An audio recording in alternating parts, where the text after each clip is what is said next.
Bom dia a todos, sejam todos bem-vindos. Vamos dar início aqui à apresentação dos trabalhos de conclusão de curso. Hoje, um dia especial para o curso, temos alguns alunos aí, espero que cheguem mais. Hoje nós estamos fazendo a apresentação aqui de frutos colhidos ao longo do curso, né, Renato? Eu acho que pode ser um termo muito bem colocado para os trabalhos que vão ser apresentados aqui hoje. Uma sequência de 4 trabalhos de áreas que abrangem áreas diferentes do curso e que são bônus extras do curso, porque são trabalhos que resultaram de publicação científica, que é super importante para o curso. Então, são trabalhos que estão concluindo, os alunos estão concluindo o curso de Engenharia Mecatrônica e que, de bônus, estão melhorando aqui o índice do curso, como se com a contribuição deles, dos trabalhos desenvolvidos aí ao longo de disciplinas, ao longo de iniciações científicas. Então, hoje é um dia importante. Vou passar a palavra para o professor Renato, orientador do primeiro trabalho, para que ele possa dar início, então, Renato, às formalidades aí da banca. Lembrando que hoje aqui nós temos... Tá bom? Renato, a palavra é sua. Ok. Bom dia, Thales. Bom dia a todos, né, os membros da banca. A gente vai dar início, então, à apresentação de TCC, né, como aproveitamento de publicação, artigo, do aluno Thales Oliveira Campagnani. Né. O trabalho dele tem o título, né, de Arranjo Cliente-Servidor para uma controladora aberta. Thales, você tem em torno de 25 minutos para a sua apresentação. Acho que vale a pena esclarecer que o Thales ele tem uma parte da avaliação dele feita em função dessa publicação, né, conseguida, e a banca ela teve um papel de avaliação complementar, né? Então, a ideia da dinâmica é que, ao final, a banca possa fazer seus comentários, né, a fim de melhorar ainda mais a versão estendida do artigo, que é a sua monografia.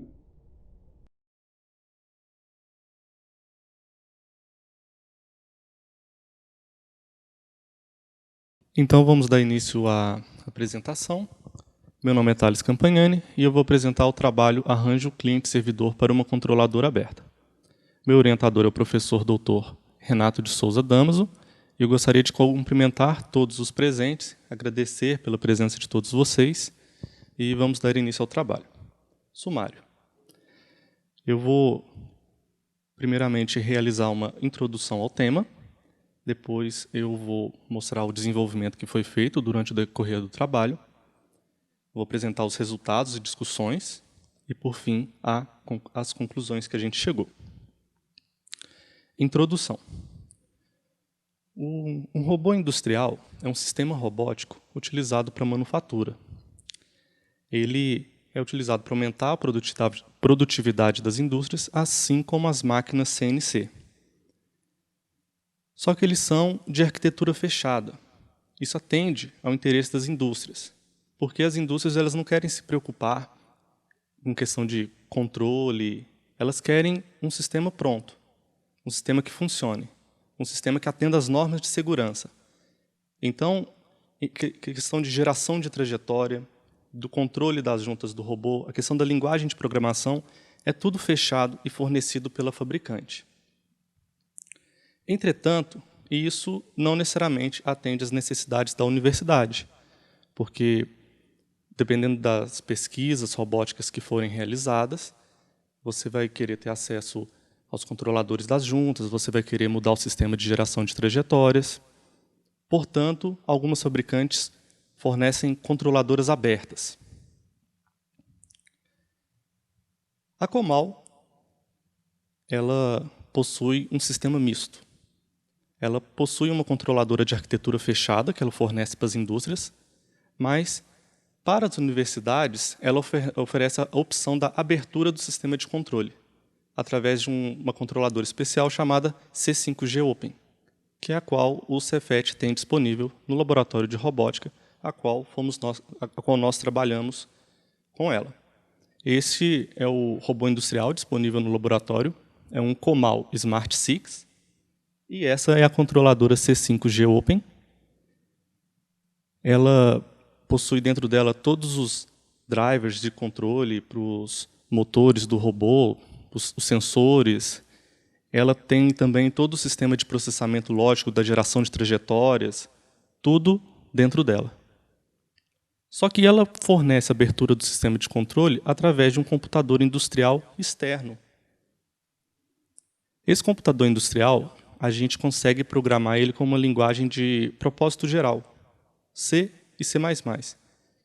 A gente consegue controlar o torque, a corrente dos motores, a gente consegue controlar o controle de velocidade, a gente consegue trocar o sistema de geração de trajetória. Então, esse aqui é o sistema completo. A conexão entre o robô e a controladora é uma conexão elétrica e eletrônica, e a conexão com o computador industrial é uma conexão de dados. Então, a abertura de sistema de controle é feita nesse computador industrial. Apesar dessa solução inovadora, ela possui certas limitações. Por exemplo, a linguagem de programação, como dito anteriormente, é limitada a C ou C++. É limitada também a arquitetura deste computador industrial, a arquitetura de 32 bits, x86. É limitado também a esse sistema operacional que possui no computador industrial, que é um Linux Mint. E também é limitado à potência do hardware. Você não pode trocar para um hardware mais potente, caso seja necessário. Portanto, o objetivo deste trabalho é desenvolver um arranjo cliente-servidor que permita o superamento dessas limitações, de certa forma que a gente consiga desenvolver programas para controlar o manipulador robótico através de qualquer linguagem de programação, qualquer sistema operacional, qualquer arquitetura, com esse objetivo de dar liberdade ao desenvolvedor dos programas de robótica. Para tanto, é necessário a gente atingir objetivos específicos, como o desenvolvimento de um protocolo de comunicação, para que esse outro dispositivo consiga se comunicar com o programa a ser desenvolvido. A gente vai precisar, então, usar esse protocolo para a gente enviar e receber informações a esse dispositivo cliente. Também, ao mesmo tempo, a gente vai precisar enviar e receber informações para a controladora do robô, através do protocolo desenvolvido pela fabricante. E essa comunicação ela tem que ser realizada de forma assíncrona, porque talvez a velocidade do programa cliente a ser desenvolvido possa ser mais lenta do que a taxa de comunicação entre o computador industrial e a fabricante. Talvez por uma questão de necessidade, de não ter necessidade de ter comunicação tão rápida. Então, a gente tem que conseguir resolver esse problema da comunicação ser realizada de forma assíncrona. Então, a gente parte de hipóteses nesse trabalho. A hipótese que a gente vai conseguir comunicar com dois dispositivos diferentes, a taxas diferentes, sendo esses dispositivos de sistemas operacionais diferentes, ou até mesmo de arquiteturas diferentes, ou programados em linguagens de programação diferentes. E o protocolo tem que dar conta do recado. Para isso, foi realizada, então, uma pesquisa de finalidade aplicada, de objetivo exploratório, pelo método hipotético-dedutivo, de abordagem quantitativa e através de procedimentos experimentais. Desenvolvimento. Essa é a estrutura fornecida pela fabricante. A gente tem o robô industrial, e a conexão 1 é a conexão elétrica entre a controladora e o robô. 3 e 4 são a comunicação Ethernet tradicional, intermediada por um switch, um roteador, um modem. E a conexão número 2 é uma conexão especial. É uma conexão feita diretamente entre o computador industrial e a controladora. Essa conexão é uma conexão Ethernet PowerLink. É um protocolo especial, um protocolo desenvolvido para a indústria, para dar conta do questão de interferência eletromagnética, para dar conta de altas taxas de amostragem, ou melhor, de baixas latências. Então, é um protocolo de Ethernet industrial, é uma comunicação ponto a ponto direta entre o computador industrial e a controladora. O desenvolvimento desse trabalho, então, é acrescentado, de número 5, uma conexão com um segundo dispositivo. Essa conexão também pode ser feita via Wi-Fi. E, através da rede TCP/IP, através da rede Ethernet convencional, a gente vai mandar as referências, os comandos de movimentação desse dispositivo externo para o computador industrial.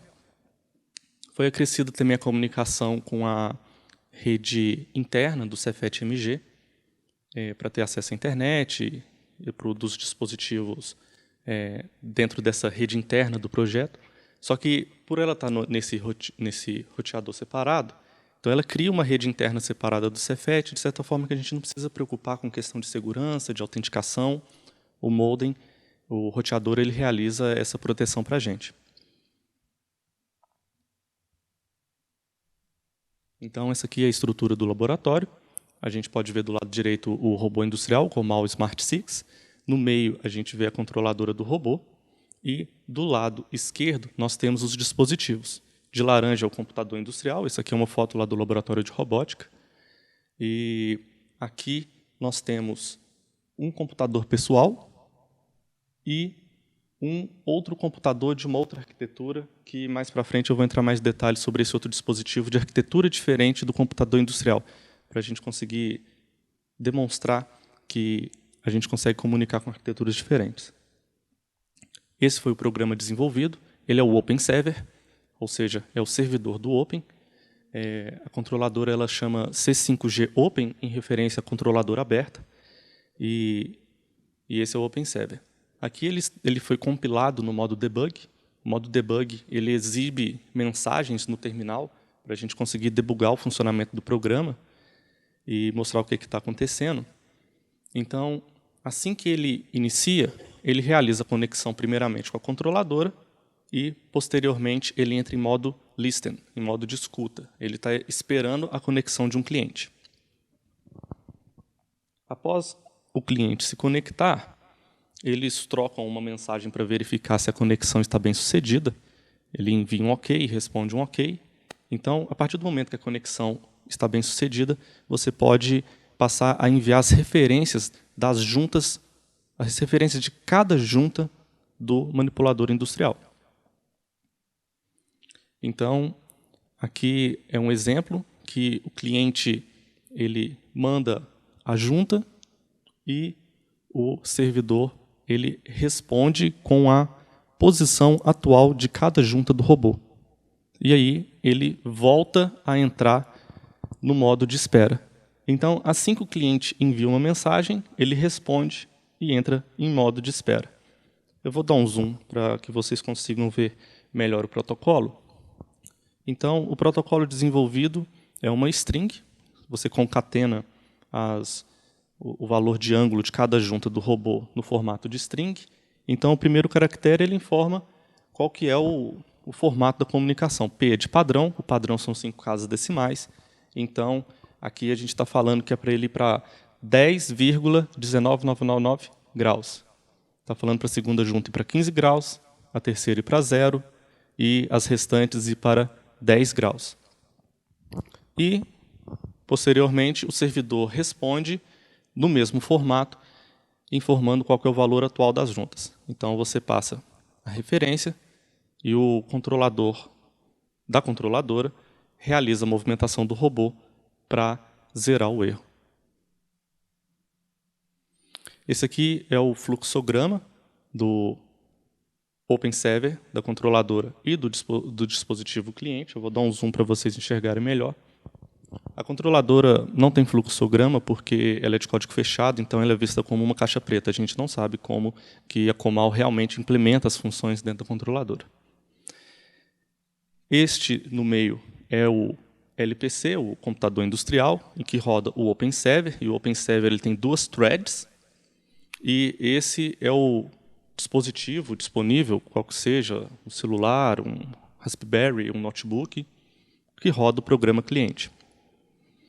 Para os mais detalhes do funcionamento do fluxograma, vocês podem ver no texto do trabalho, mas a informação que a gente tem que extrair desse fluxograma é o seguinte.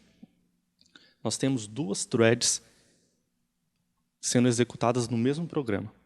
Uma thread, a thread principal, ela comunica com o programa cliente. E a thread secundária é uma thread que comunica com a controladora numa taxa de amostragem específica. A conexão com a controladora é realizada uma vez a cada 400 microsegundos. Já a conexão com o programa cliente, o mestre é o cliente que decide qual que é a taxa de comunicação. Portanto, a comunicação é realizada de forma assíncrona, porque não necessariamente o programa cliente vai mandar referências a cada 400 microsegundos. Então, a gente tem que realizar esse tratamento. Melhor explicado no próximo slide. As duas threads, elas se comunicam entre si através da memória. Quando uma escreve na memória, a outra está apta a ler. Só que isso causa um problema. O problema é que, às vezes, uma thread está escrevendo na memória enquanto a outra está tentando ler. Esse problema foi solucionado através do uso do ponteiro inteligente, disponível a partir da versão do C++ 11. Então, nós temos ponteiros locais, ponteiro locais em cada thread, e nós temos os ponteiros globais. Quando um ponteiro local tenta escrever num ponteiro global, ao mesmo tempo que uma thread está tentando ler esse mesmo ponteiro, o ponteiro inteligente trata isso. Ele empilha, ele aponta para uma outra variável, essa outra variável, esse outro local na memória, na verdade, ele é escreve nesse novo local da memória, e esse novo local da memória, a partir do momento que acaba de ser realizada a leitura, ele passa a ser o novo valor da memória a qual deve ser lido. Então, ele resolve o problema de leitura e escrita na memória, para que as threads consigam se comunicar a taxas diferentes. E, por fim, teve de ser desenvolvido um programa cliente como exemplo. Esse programa cliente, o funcionamento dele é muito simples, eu vou dar um zoom para vocês enxergarem melhor. Ele tem slides, e esses slides eu arrasto para eu escolher qual que vai ser a referência de cada junta do robô. E, a partir do momento que ele está conectado, ele passa a enviar essas referências para o robô. Você pode visualizar a posição atual de cada junta do robô do lado direito, em que, através desses slides, ou também aqui do caixa de texto, ele passa a exibir qual que são os valores atuais das juntas do robô. Vou passar agora para os resultados e discussões. Esses aqui são os dispositivos disponíveis para a gente realizar os testes. Eu utilizei meu notebook pessoal. As configurações deles estão todas descritas na seção do resultado na monografia. E também foi utilizado um Raspberry Pi 4, que está aqui. Eu vou dar um zoom para vocês verem melhor. O Raspberry Pi 4 ele tem uma arquitetura diferente porque ele é arquitetura ARM, enquanto que a arquitetura do computador industrial é uma arquitetura x86. Ele é um ARM de 64 bits e o x86 é de 32 bits. E o restante das configurações dele também são descritas na monografia. Então, esse aqui é o resultado com o computador pessoal, no caso, com o meu notebook. Cada ponto desse representa uma taxa de amostragem, em tempo em microsegundos. E aqui são as quantidades de amostra. Então, cada vez que foi enviada e recebida uma informação, foi armazenado quanto tempo demorou para a informação ir e voltar. A gente consegue perceber que a comunicação máxima que ocorreu foi a comunicação mínima que ocorreu foi a cada 400 microsegundos, mas algumas taxas ocorreram até no máximo em 800 microsegundos. Portanto, é possível afirmar que é possível obter uma comunicação estável a cada 2 milissegundos. Ou seja, através do OpenServer, a gente consegue mandar a cada 2 milissegundos a referência do robô e receber as posições atuais de cada junta. Já com o Raspberry Pi, o resultado foi parecido, entretanto, existiram menos pacotes que demoraram 800 milissegundos para ser enviado. A maioria dos pacotes foi enviado, na média, em 800 microsegundos. Essa diferença se deve provavelmente porque a frequência da memória do Raspberry Pi é maior do que a do meu notebook. Então, dependendo do hardware a ser utilizado no programa cliente, pode ser que varie a taxa de amostragem. Portanto, para cada hardware que for ser utilizado, caso queira obter a maior taxa de amostragem possível, deve ser feita uma análise de qual é essa taxa de amostragem que é possível atingir com determinado hardware. Outros resultados que a gente conseguiu a comunicação com a linguagem Python e com a linguagem MATLAB. Então, é possível desenvolver programas clientes em outras linguagens de programação. E essas linguagens elas foram testadas no sistema operacional Windows. Então, é possível desenvolver programas clientes para outros sistemas operacionais. Também foi testado a conexão com o sistema operacional Android. A conexão foi bem sucedida com o OpenServer. E essa conexão ela foi realizada através da conexão sem fio, demonstrando que é possível desenvolver programas também para smartphone. Então, você pode desenvolver um programa, por exemplo, de visão computacional, usando smartphones para isso. E agora você está liberado para você usar a conexão sem fio. Lembrando sempre de fazer aquela análise de qual é a taxa de amostragem máxima, caso for necessário taxa de amostragens altas. O OpenServer ele permite você enviar informações de forma não constante. Você pode enviar as referências do robô e passar segundos sem enviar, não tem problema, ele dá conta do recado. Ou você pode enviar de forma constante numa taxa de amostragem pré-definida. Conclusões. A gente tinha os problemas das limitações de software e hardware, em questão de arquitetura, sistema operacional, etc. Os objetivos foram atingidos, o protocolo de comunicação foi desenvolvido, a comunicação com o cliente foi possível, a comunicação com a controladora foi possível ocorrer também simultaneamente com a comunicação com o programa cliente, e essa comunicação foi realizada de forma assíncrona, velocidade de comunicações diferentes. Logo, a nossa hipótese foi confirmada. Sucesso. Perspectivas futuras. A ideia de desenvolver uma primeira aplicação para o OpenServer é afixar uma câmera na extremidade do robô, e essa câmera ela vai filmar um marcador, um landmark. E ela vai guardar qual que é essa posição inicial, essa posição do landmark em relação ao robô. Assim que a gente mover o landmark, o robô mexe para manter a mesma posição. Então, a gente quer usar a visão computacional para fazer o robô seguir o landmark. Se a gente mexer o landmark, o robô mexe. Os agradecimentos ficam para a Comal, pelo suporte técnico prestado durante o decorrer do projeto, ao Cefet-MG, por fornecer a estrutura necessária pelo desenvolvimento do projeto, e, por fim, ao CNPq, pelo financiamento com bolsa para pesquisa e desenvolvimento do projeto. Muito obrigado a todos. Alguém tem dúvidas, perguntas? Então, agora a gente vai passar os comentários, né, da banca. Então, seguindo uma ordem alfabética, vou começar então pelo professor Dr. Adriano Lopes.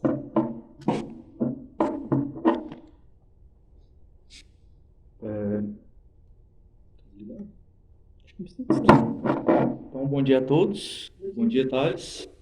Parabéns pelo trabalho, né? Realmente é muito interessante. E seu trabalho ele tinha uma dificuldade que eu acho que você não soube explorar no texto e nem na apresentação, que é a falta de informação com relação à controladora Open, né? Por ser algo, apesar de né, ter inserido nessa filosofia, né, de ser aberto e de ser de fácil uso das instituições de ensino, ela não é muito bem documentada. Então, de fato, é um desafio trabalhar com esse tipo de sistema, né? Eu acho que esse seria o principal desafio do seu trabalho, né? Né, eu fiz alguns comentários com relação ao texto, que eu já passei para o professor Renato. Ele deve encaminhar para você. E eu tenho algumas perguntas. Com relação aos eixos de formação, em qual parte do seu trabalho se enquadra na modelagem e controle de processos? Bem, como é um sistema robótico, tem inserido a modelagem e controle de processo. Mas eu acho que a sua preocupação é aonde que eu apliquei conhecimentos do eixo de modelagem e controle de processo no desenvolvimento do trabalho. Exatamente. Analisando sobre essa perspectiva, realmente não foram aplicados conhecimentos vistos no curso no desenvolvimento do trabalho. Então, não. Entendi. Então, acho que é só alterar isso depois, né, no trabalho, acho que não tem problema. O seu trabalho foi apresentado em congresso e tal, então acho que não tem nenhuma limitação com relação a isso. Você disse, né, que você desenvolveu um protocolo. Né, um protocolo, em alguns momentos aqui você até fala um protocolo TCP/IP. Imagino que seja baseado... Protocolo e usa o protocolo TCP/IP. Exatamente. Então, né, você usa o protocolo TCP/IP para enviar essas informações, né, e você tem um aplicativo, um software. Desculpa, eu não sou da área da informática, então não vou saber entrar muito nisso. Mas por que você fala que esse programa seu ele é um protocolo? Existe uma conferência dos dados recebidos, a concatenação, como que isso funciona? Então, a stream, ela é enviada uma palavra completa. Então, você tem que pegar esses dados e concatenar eles de uma forma específica. E, antes de tudo, você informa primeiro qual que vai ser o formato desses dados. Por exemplo, P, padrão, que foi o que eu utilizei, padrão são 5 casas decimais. Então, eles têm que saber, eles têm que ter uma forma padrão que eles se comunicam, eles saber concatenar e desconcatenar string. Qual que é essa forma? Ele multiplica por 10 elevado a 15. São 5 casas decimais, e aí ele envia um inteiro. Esse inteiro que é recebido ele é dividido por 10 elevado a 5. Então, digamos assim, qual é o protocolo padrão? Você envia o caractere comando protocolo, porque, por exemplo, eu poderia enviar C, que seria referente a coordenadas cartesianas. Mas não, estou enviando juntas, referências de junta. Então, envio P e envio a referência da junta, que é o número multiplicado por 10 elevado a 5. Chega lá e divide esse número por 10 elevado a 5. Então, uma padronização da forma de comunicação. E se ao invés desse C você enviar L, o que acontece? L é o modo listening. Então, eu tenho uma tabela que L é o modo listening. Não, eu digo o seguinte, você está enviando só coordenadas, não é isso? Ou ângulos. Você está enviando ângulos das juntas. No caso específico. São ângulos de referência. Isso. Então, você está lá enviando os ângulos de referência. Só que você envia 6 ângulos, não é isso? Se um deles você errou e você, ao invés de enviar P, você está enviando R. O que acontece com o programa? Então, ele vai tentar desconcatenar esse string, vai dar um erro e ele vai entrar no tratamento de exceção, e o tratamento de exceção ele vai não escrever a referência da memória, ele vai ignorar, porque o pacote deu erro e ignora. Entendi. É o tratamento de exceção. Isso, então, é feito pelo programa que você desenvolveu. Então, isso eu acho que você devia ter escrito no texto, né? O que acontece se uma mensagem errada foi enviada? Isso, porque... Dá mais detalhes, né, sobre o programa. Numa dos quesitos de avaliação, com relação aos conhecimentos que foram aplicados em termos de projeto. O que você usou de conhecimento para projetar o seu TCC. E isso eu acho que era uma coisa interessante você destacar, porque isso mostra o uso dos conhecimentos de informática, por exemplo, de computação, a parte de programação. Acho que tinha que ser mais detalhado essa parte do seu trabalho. Vou adicionar na monografia. Deixa eu ver se tem outro ponto aqui para a gente... achei interessante que você comentou sobre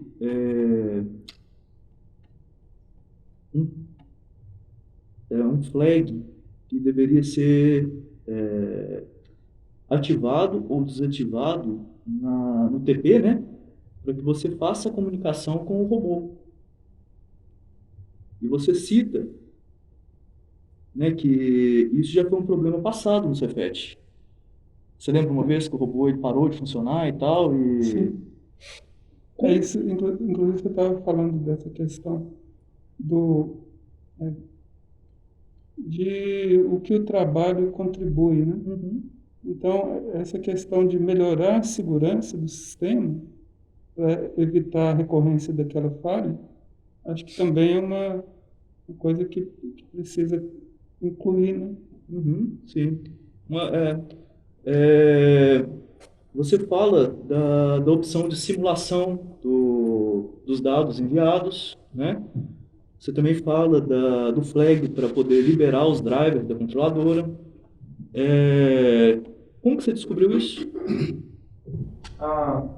Eu entrei em contato com a Comal na Itália e eu solicitei as documentações, solicitei atualização de software e etc. Na verdade, eu conversei com a desenvolvedora do sistema Open, Valentina Ferrara. E a Valentina, o sistema de abrir a controladora do robô, inclusive o mestrado dela. E a Valentina, prontamente, me enviou documentação do robô, me enviou manual, me enviou etc. E aí eu fui lendo o manual, fui lendo a documentação, fui desenvolvendo o trabalho e foi tranquilo. Então você vê que, na minha opinião, né, eu sei que o texto aqui é apenas uma versão expandida do artigo. Não, mas de qualquer forma fica como uma referência, né? Mas eu acho que eu esperava nesse trabalho seu uma referência bibliográfica assim, maior, um maior detalhamento desses pontos. Eu acho que isso está incluído, né? Não, tá. Mas tinha que estar escrito melhor. Eu acho que tinha que estar melhor explorado, pelo menos no texto introdutório. Sim. Né? Eu sei que foi rápido, eu sei que foi, né, complicado isso, mas eu acho que é um ponto que poderia ser melhorado. Né? Sim, verdade.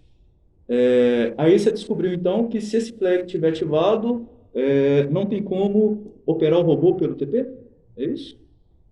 O flag de simulação? Simulação. Isso. Não, o flag de simulação é o seguinte: quando você ativa ele envia uma mensagem para os drivers do robô para cortar a comunicação com o robô. Então ele ativa o freio do motor. Isso.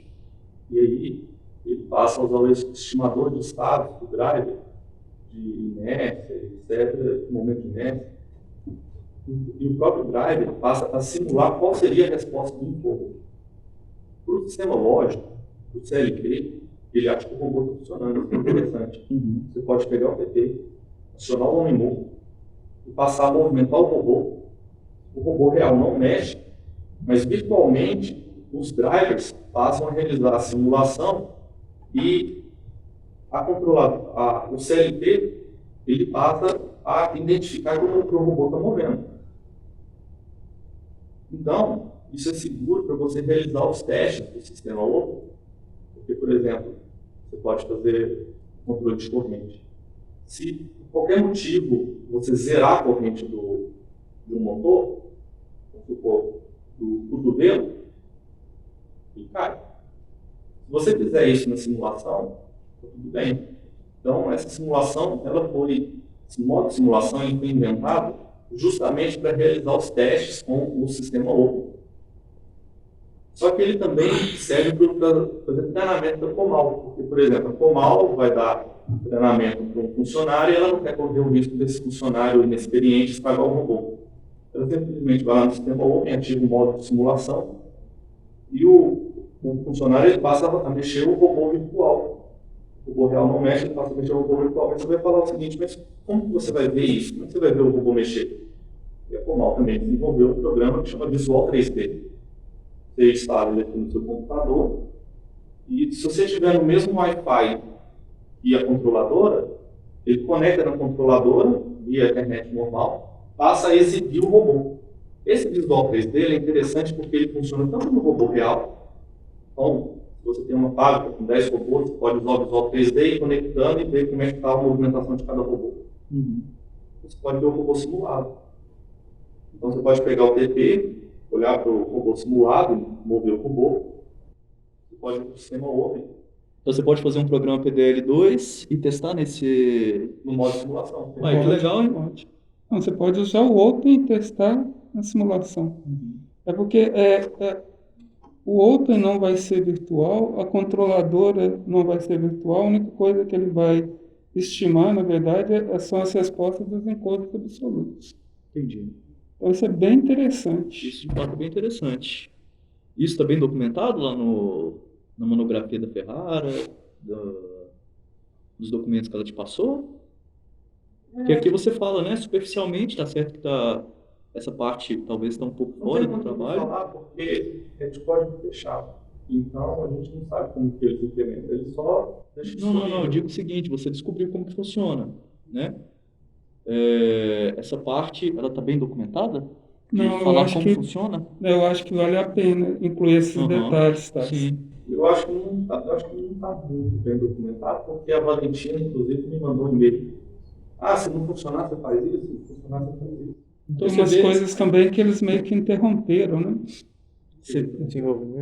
Do desenvolvimento. A Valentina me mandou um e-mail ontem. Ela falou que o desenvolvimento do C5 de Open foi interrompido. Sim. Então, está fora de produção. Sim. A gente começou a desenvolver isso em 2019, então naquela época ele estava em desenvolvimento, mas hoje...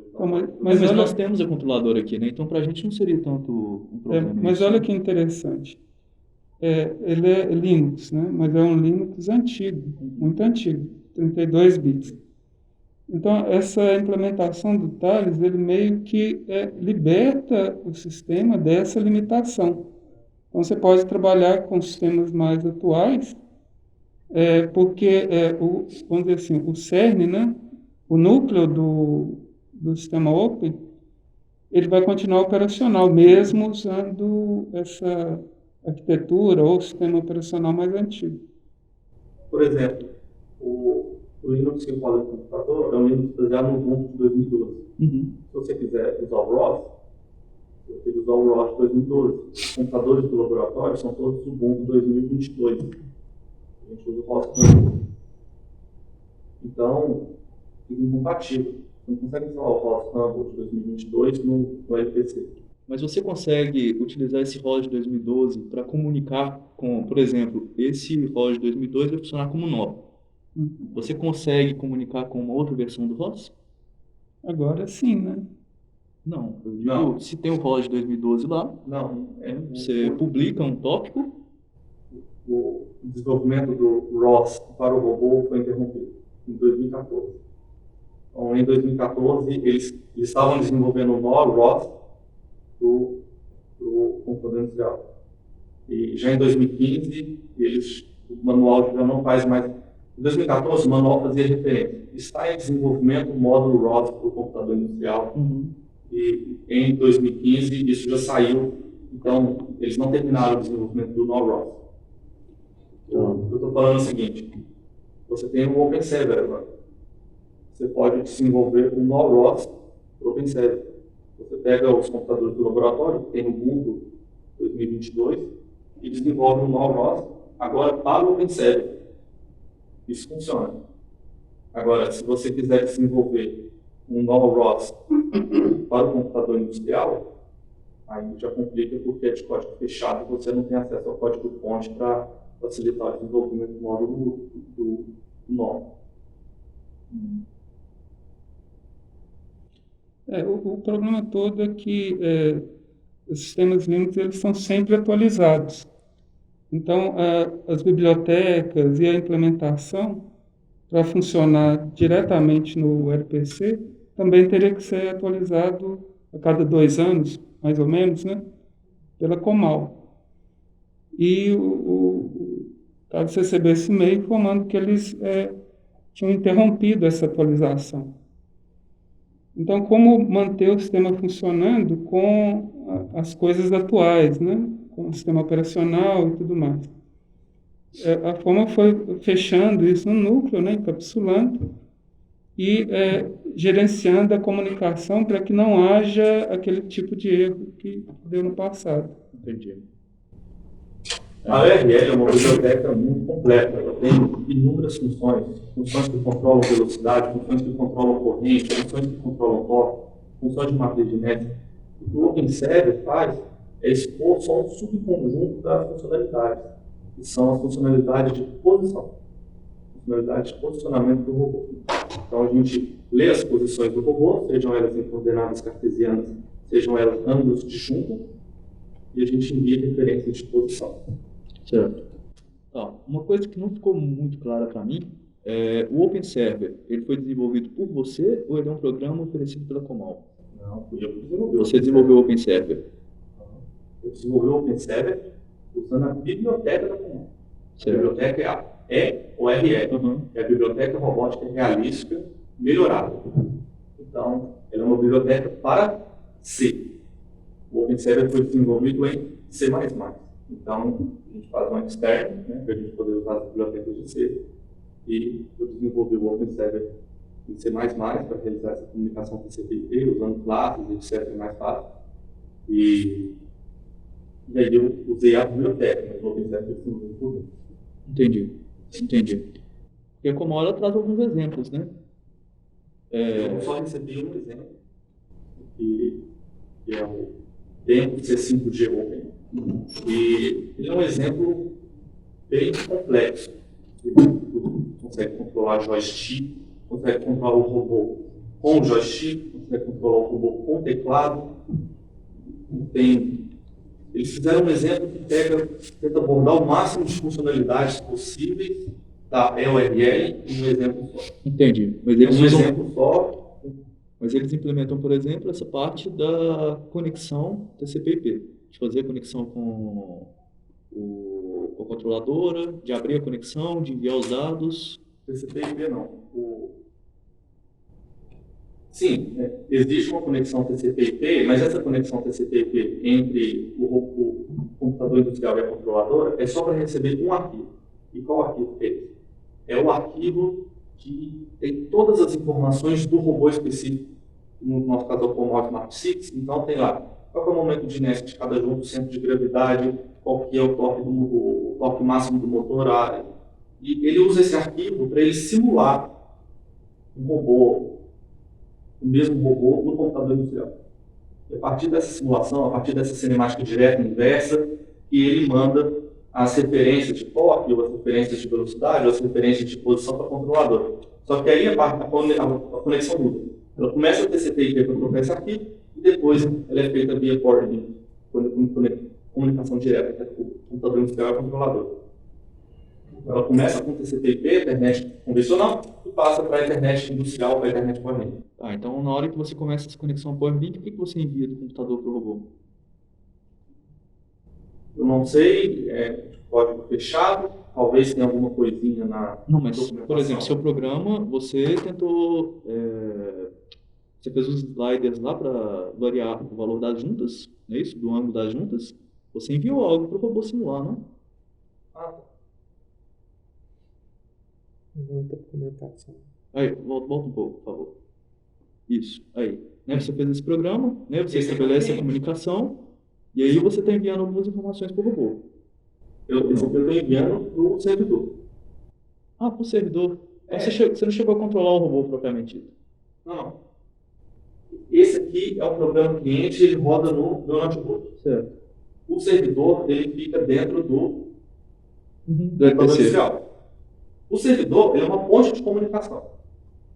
Ele pega o que ele recebe do programa cliente e repassa para a controladora. Então, ele recebe, eu tenho que ir para 10, tenho que ir para a segunda junta, tem que ir para 15 graus. Então, eu salvo isso na memória. E aí, a outra thread do programa, a gente está analisando o OpenServer. Tem duas threads. Essa thread aqui, ela é gerenciada pela EORL. Ela roda a cada 400 milissegundos. O que ele faz? Lê a referência da memória, envia para a controladora. Esse enviar para a controladora é uma função da biblioteca EORL. Eu não sei como essa função é implementada, porque ela é de código fechado. Certo, sem problema. Então quer dizer que seu OpenServer ele está enviando o que para essa Referência de junta. Só as referências. Esse foi o caso usado para o desenvolvimento, mas ele tem vários outros modos, né? Uhum. Que depois podem ser replicados no programa OpenServe. Então tem uma biblioteca, uma função em que você joga as referências e ela vai ser simulada no TP. É isso? Vai ser simulada nos drivers. Porque é o seguinte, se a gente for analisar como que funciona dentro da controladora, a Comal, ela te dá uma ideia de como funciona. Então, um gerador de trajetória, um controlador de posição, um controlador de velocidade, um controlador de corrente. O que ele faz quando você entra no modo de posição absoluta, que foi o que eu utilizei? Ele desliga o gerador de trajetória. E aí você passa a mandar referência direto no controlador de posição. Então, você usa uma função e envia isso para o... Isso, eu uso uma função, chama URL Post Absolute Direct Kinematics. Uhum. Pronto, é isso. Tipo assim, eu acho que esse tipo de coisa podia ter sido melhor explicado no trabalho. Uhum. Eu acho que devia ter entrado mais nesse programa que você desenvolveu. Acho que faltou isso, porque para quem está lendo, por exemplo, a minha impressão foi que o Open Server ele já era algo meio que desenvolvido. Ele já tem a biblioteca IORL, né? Então agora ficou mais claro para mim que o Open Server é um servidor que você implementou para receber as informações de outros computadores e depois, a partir do Open Server, você envia essa informação utilizando a biblioteca da IORL para o robô. Exato, é isso. É isso? Então, eu acho que você devia ter entrado um pouco mais nisso, porque não fica tão claro para a gente que está lendo o texto. E eu acho que uma pena não ter explorado mais a URL fazer um estudo bibliográfico, porque o seu trabalho tem uma característica muito assim de estudo bibliográfico, né? Implementação, claro, mas você teve que aprender muita coisa para poder fazer isso. O exemplo em si parece ser simples, mas tem muita coisa por trás. Então, para mostrar que você realmente trabalhou bastante, eu esperava um estudo bibliográfico, talvez você poderia até colocar isso como parte do desenvolvimento, né? Todas essas descobertas. Mas eu entendo também que é um trabalho expandido de um artigo, então não dá para... O motivo disso é que o Thales ele até começou a fazer essa implementação, né? Mas ele preferiu deixar no TCC o que ele tinha consolidado. Como essa funcionalidade da URL não foi ele que fez, ele acabou omitindo um pouco. Mas eu acho que esse resumo que você fez aí agora, isso eu acho que sim, seria importante incluir no trabalho. A ideia é que o OpenServer seja de código aberto, para que as pessoas consigam ver o código, estudar o código, melhorar o código. Vamos supor, se você precisar de implementar uma nova modalidade, você mesmo pode pegar o código, modificar e compilar. Acontece que o código do OpenServer tem restrição da DPPG, é de código fechado ainda, a gente tem que pedir autorização da DPPG para poder liberar o código-fonte. Sim, a propriedade do código continua sendo do CEPET, continua sendo do DPPG, mas a gente quer pedir autorização para a gente liberar o código-fonte no GitHub. Uma vez liberado o código-fonte no GitHub, você mesmo vai poder estudar quais funções eu utilizei. Essa é a ideia. Mas aí a gente tem que aguardar a resposta da DPPG se eles vão liberar a gente usar o código-fonte. Não é um código que vai gerar patente, não é um código que vai gerar lucro, é um código que pode servir, inclusive, a outras universidades que têm o Open. Entendi. E é um código que serve, inclusive, para os estudantes estudarem o funcionamento do sistema Open, da URL e do OpenServer. Não, muito obrigado, Thales. Parabéns pelo trabalho, né? Muito interessante. E são só essas minhas observações. Perfeito, eu vou levar em consideração e realizar as modificações no monografia. Eu queria agradecer, né, Adriano, sua análise aí do trabalho, do texto, né? Também as suas sugestões aí vão ser muito úteis, sem dúvida.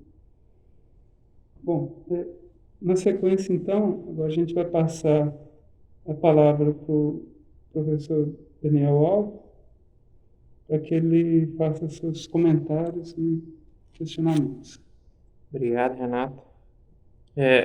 Obrigado pela apresentação, Thales. Foi muito boa a sua apresentação. Deixou bem mais claras as coisas do que está no texto, eu achei. Bom, a primeira pergunta que eu tenho para te fazer é o que é ROS? Está explicado no monografia, no texto. ROS é uma sigla. É a primeira vez que ele aparece no texto, é descrito qualquer sigla e também está lá na parte de siglas do texto. ROS é Robot Operating System, Sistema Operacional Robótico. Eu acho que Sistema operacional. talvez na versão que eu li não tivesse explicado, porque eu pesquisei e não achei. Outra coisa que não ficou claro no seu texto, você explicou um pouco agora, qual a função de cada um dos barramentos de conexão. Porque você tem um barramento PowerLink e um barramento Ethernet. Você utiliza e você tem a comunicação entre a controladora e o computador industrial, tanto com o PowerLink quanto com a rede Ethernet através do seu switch. E não fica claro no texto. Tudo bem, eu sei que essa parte da comunicação entre o computador industrial e o robô e a controladora é feita através da EROL lá, provavelmente, e você não teve que se preocupar com isso. Mas é importante você colocar no texto quais são as serventias de cada um desses barramentos. Nesse barramento, mesmo que você não tenha certeza, é interessante, acredito que seja trafegado esse tipo de dado. Você explicou algumas coisas aqui. Você falou para o Adriano que é enviado um pacote de dados com as configurações do robô. Então, isso tem que estar no seu trabalho. Outra coisa que o seu trabalho ele é basicamente um trabalho de computação. E o seu código tinha que estar na monografia, com as explicações. Tá? E, por exemplo, todas as funções que você usou da ROL tinha que estar lá explicadas. Olha, eu estou usando, aí você põe o texto, nem que seja trechos do código no meio da monografia e o código completo no final, como anexo. Quando eu realizei isso com o trabalho de iniciação científica, quando eu iniciei antes do início do desenvolvimento do trabalho, eu tive que assinar um termo juntamente com a DPG e tudo que fosse desenvolvido no decorrer do trabalho seria confidencial. Pois é, mas você poderia ter passado esse termo de confidencialidade para a banca. Entendeu? Não tem nada a ver, nós somos todos do Cefet aqui. Então você pode passar esse termo, a gente assina também o termo de confidencialidade, mas a gente avalia o seu trabalho. Como se fosse um anexo, né? Exatamente, não tem nada a ver. Nesse caso, a apresentação ela podia ter sido até fechada. Só para os membros da banca e você ia explorar todos esses pontos. O código fonte em anexo para vocês, mas ele não iria ser publicado. Exatamente. Entendeu? Porque você ficou prejudicado por causa disso. Porque seu trabalho é um trabalho de computação e você não apresentou nenhum código no seu texto. Nada, zero. Nem as da ROL, que a princípio são abertas. Você poderia ter apresentado as funções. Eu estou usando tal e tal função para poder fazer essa comunicação e tal. Outra coisa que você não deixou claro é justamente o protocolo de comunicação que você desenvolveu. O Adriano teve que te perguntar aqui. Você citou um exemplo do protocolo que é, você põe o P e faz isso. Mas você tinha que ter no seu trabalho tinha que ter um manual do seu protocolo. Explicando, principalmente para o pessoal que vai continuar trabalhando com isso. Você está pressupondo que alguém vai pegar o seu código lá no laboratório, vai ler e vai dar sequência. Mas não é assim que funciona. Você tem que ter um manual. Um manual para a pessoa não ler seu código. Entendeu? Eu, por exemplo, imaginei que você tinha implementado as funções para controle de corrente. E você acabou de falar mais cedo que não, que você só expôs as de controle de posição angular e posição cartesiana. Então, acho que isso é muito importante. De tudo que eu falei agora, com certeza isso não pode faltar na sua monografia, que é o manual do programa. Entendeu? Que, o que a gente expôs? Foi IP, foi L, foi não sei o que, você mandou L, faz isso, manda não sei o que, faz isso. Então, como utilizar seu programa? Certo? Vamos ver mais aqui. Outra coisa que você bateu muito na tecla no texto foi que o problema relacionado a leitura da memória era relacionado à questão do sincronismo. E o acesso de memória estava relacionado com o sincronismo. Concorda? Foi isso que você escreveu no texto? Você disse que você tinha um problema que estava relacionado ao acesso assíncrono da leitura. Você tinha duas comunicações e uma não necessariamente era síncrona com a outra. Que uma é conexão do cliente com o Open Server e a outra conexão do Open Server com a controladora. E você disse que isso gerava um problema, certo? E você disse que esse problema estava relacionado a acesso de memória. Certo ou não? Certo, porque você tem uma comunicação ocorrendo a cada 400 mil por segundo. E você tem uma outra comunicação que ocorre de forma aleatória. A gente viu os resultados, às vezes o protocolo Ethernet demora mais ou menos tempo. Eventualmente, esse protocolo, porque se fosse síncrono, eu garanto, primeiro eu vou ler um, depois eu escrevo o outro. Quando é assíncrono, os threads separados, eu não controlo o momento. Então, pode ser que tenha uma leitura escrita. Aí que tem um problema de definição. Mesmo no caso síncrono, você teria problema. Se eu sincronizar o thread. Mas sincronismo não pressupõe. Sincronismo você não sabe exatamente. Você não está falando de fase, você está falando de frequência, no caso. Tá? Então você poderia estar sempre lendo e escrevendo ao mesmo tempo, você teria o mesmo problema. Esse tipo de problema que você tem, ele está relacionado à questão da separação de núcleos de processamento, que você tem memórias independentes. Não necessariamente. A comunicação fosse síncrona, eu poderia usar apenas uma thread. Colocando apenas uma thread, se isso aqui fosse uma thread só, eu colocava. Primeiro eu mando as referências da controladora. Agora eu leio para o cliente. Depois eu mando para a controladora e depois eu mando para o cliente. Se fosse uma thread só, se fosse sincronizado, eu não teria esse problema. Então, mas isso não está... Eu separei em duas threads, e essa aqui tem uma frequência específica e essa aqui tem uma frequência aleatória. Pode ser igual ou não. Exatamente. Logo, você concluiu a mesma coisa. O seu problema não é por causa do sincronismo, o seu problema é por causa da separação em dois núcleos. Entendeu? O problema da memória não é por causa do sincronismo. O problema da memória é por causa que você separou em dois núcleos. Entendeu? O problema da memória é por causa do assincronismo. Mas isso... Por causa do assincronismo, eu tive que separar. Exatamente, mas você não explicou isso no texto. Entendeu? Você inverteu a ordem do problema. Isso que eu estou dizendo. Você começou a explicar o problema invertido. Você falou que porque é assíncrono eu tenho um problema de memória. Foi isso. Entendeu? E não é por causa disso. Entendeu mais ou menos o que eu quero chegar? Para uma pessoa que não entende do assunto, ele vai achar que isso é um problema. E não é verdade. Você partiu de uma solução para resolver um problema de sincronismo. Essa sua solução te gerou um outro problema. Entendeu?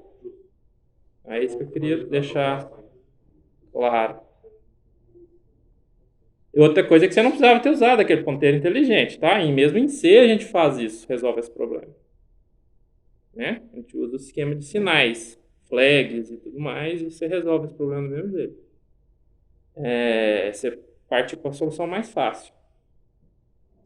O sistema operacional, outra coisa que eu fiquei olhando em relação à sua, agora que eu vi o gráfico, né, porque no trabalho que eu li não tinha aquele gráfico, provavelmente um dos problemas que você teve com relação à latência foi porque o seu sistema operacional no seu dispositivo pessoal, terceiro dispositivo, que você descreveu no texto dessa maneira, não era um dispositivo com sistema operacional tempo real.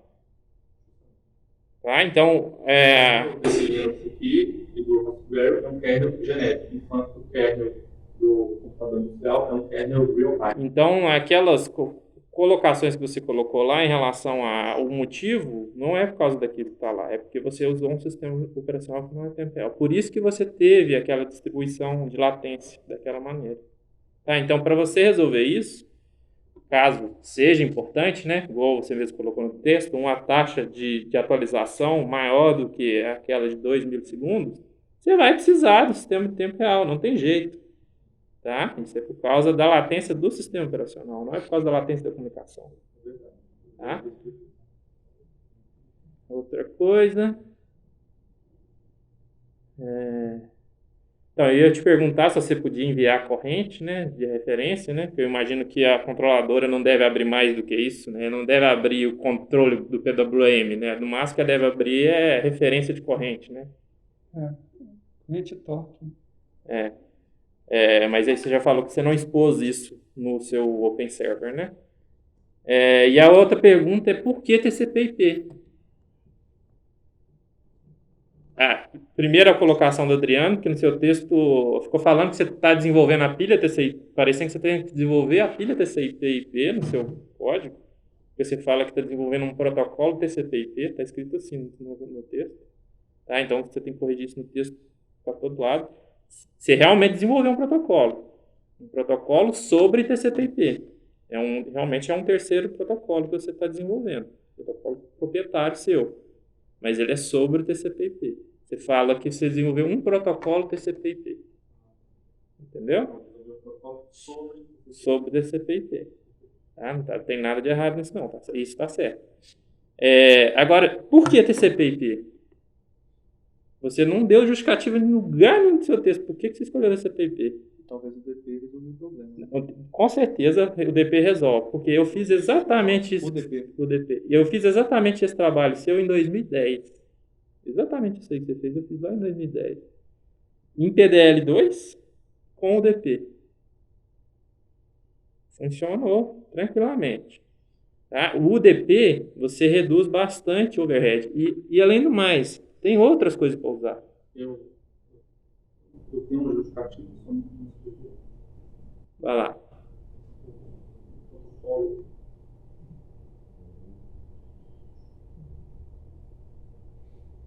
Realmente não escreveram, eu deveria ter escrito, mas é pelo seguinte: o TCP/IP ele garante que o pacote chega da forma que ele foi enviado. Se existe alguma perda de dados, qualquer coisa que impede o pacote de chegar de forma consistente no final, ele envia o pacote.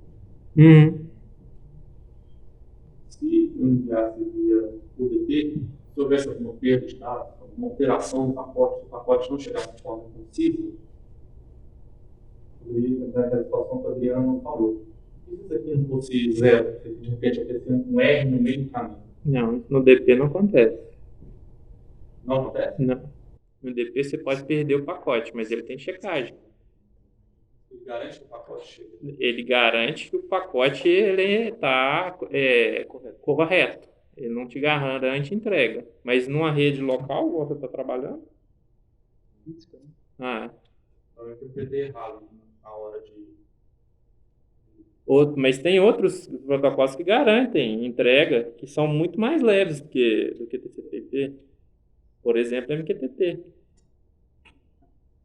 O MQTT é muito mais leve do que TCP/IP. Ele tira um overhead absurdo do TCP/IP, né? E você conseguiria velocidade, provavelmente, de comunicação melhor do que você tem. E ele já é um esquema de cliente. Seria muito mais fácil para você trabalhar com MQTT do que com TCP/IP. E ele tem essa vantagem, que ele é bem mais leve do que o TCP/IP. Ele tira um monte de... O cabeçalho dele é nada perto do TCP/IP. E você tem o QoS 2, que é das qualidades de serviço dele, que você consegue garantia de entrega, se você quiser. A gente pode estudar principalmente esse protocolo e desenvolver o conceito.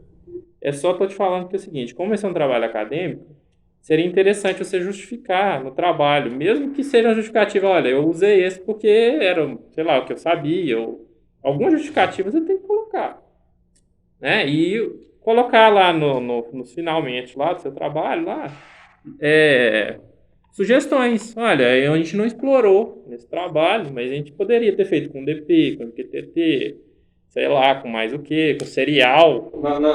Na seção de propostas futuras, sugestões, eu coloquei sobre o desenvolvimento de um novo protocolo que, ao invés de enviar, concatenar na forma de string, que isso gera um trabalho no processamento, enviar diretamente os dados binários da memória. Então, não precisa concatenar e concatenar, só envia os binários.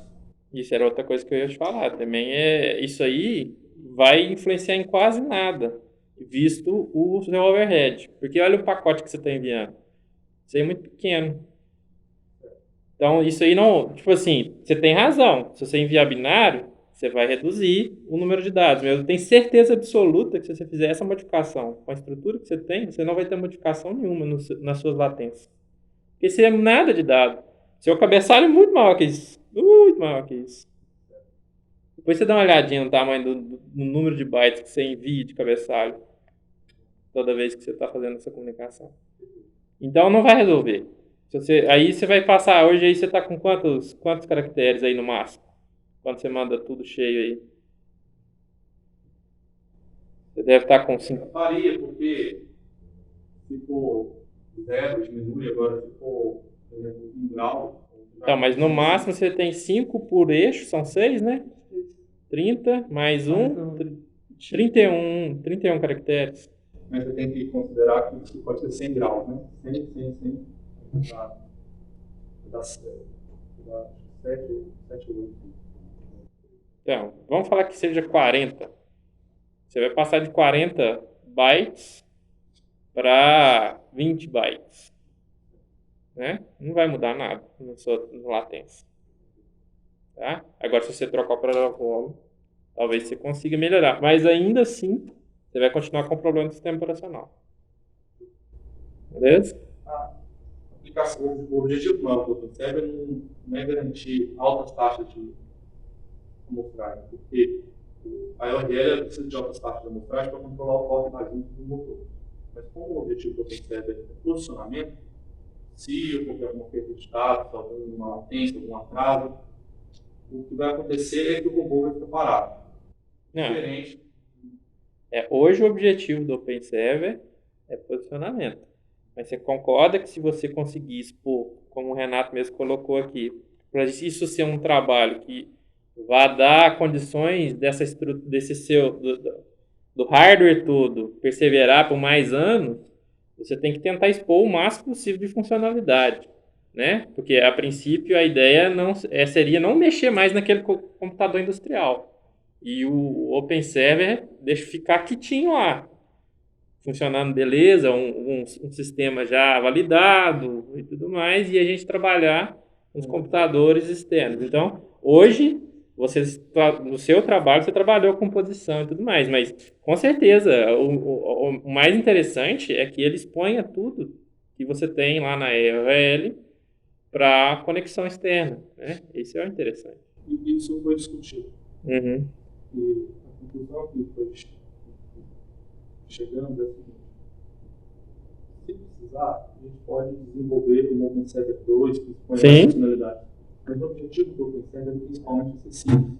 Por causa que a URL, ela é uma biblioteca muito grande, com muitas funções, e ela não é tão complicada, ela não é tão fácil assim de ser usada quanto você enviar uma palavra em string. Sim, claro. Então, devido a esse objetivo de simplificar o problema e trabalhar sobre você ter comunicação não síncrona ou não constante, a gente resolveu limitar o OpenServer a somente esse subconjunto de funcionalidades. Tudo bem, mas veja bem, pode ser que alguém queira trabalhar, por exemplo, com um controle robusto aqui e com controle que tenha robustez à variação, por exemplo, nessa latência.